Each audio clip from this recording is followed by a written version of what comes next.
warahmatullahi wabarakatuh. Perkenalkan, nama saya Kuni Saadah dari kelas 1 KPID. Kali ini saya akan menjelaskan materi dari komunikasi kelompok dan organisasi. Langsung saja, mari kita ke materi sebagai berikut. Komunikasi kelompok dan komunikasi organisasi. Apa sih itu kelompok? Sekumpulan individu dengan jumlah yang relatif kecil. Sekumpulan orang yang saling bergantung, yang saling mempengaruhi satu sama lain. Komunikasi kelompok adalah proses komunikasi yang dilakukan oleh 3 orang atau lebih yang berlangsung secara tatap muka. Dalam kelompok tersebut, anggota saling berinteraksi satu sama lain.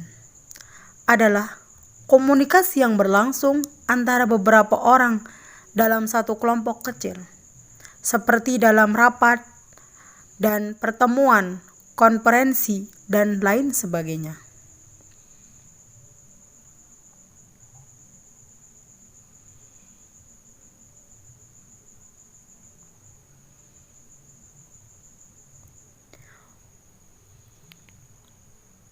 Orang bergabung dengan kelompok. Daya tarik yaitu 1. Kegiatan, 2. Tujuan, kesamaan fisik, sikap, sosial. Jenis kelompok yaitu ada 2. Yang pertama, perorientasi tugas, duplikasi kegiatan, melakukan kegiatan sama, bahan berjalan, bekerja pada bagian berbeda. 2. Berorientasi pribadi dan sosial yang bertujuan menciptakan semangat positif antara sesama. Contoh kelompok diskusi dan kelompok sosial.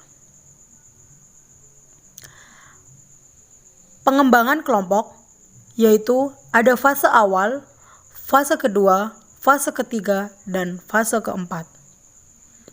Komunikasi organisasi.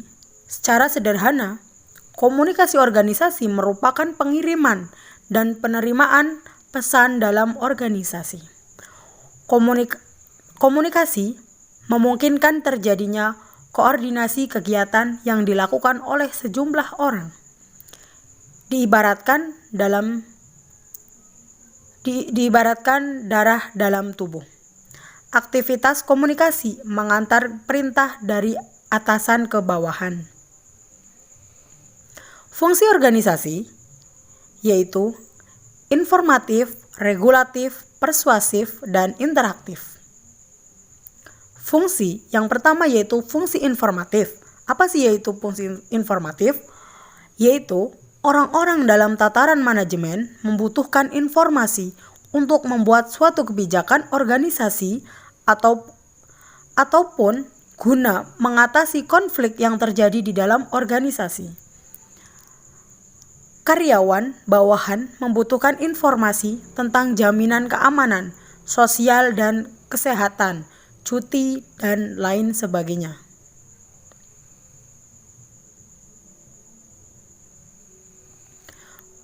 Fungsi regulatif yaitu berkaitan dengan peraturan yang berlaku dalam suatu organisasi. Berorientasi pada pesan-pesan dalam kerja, artinya bawahan membutuhkan kepastian peraturan tentang pekerjaan yang boleh dan tidak boleh dilakukan. Yang ketiga yaitu fungsi persuasif. Dalam mengatur suatu organisasi, kekuasaan dan kewenangan tidak selalu membawa hasil sesuai yang diharapkan.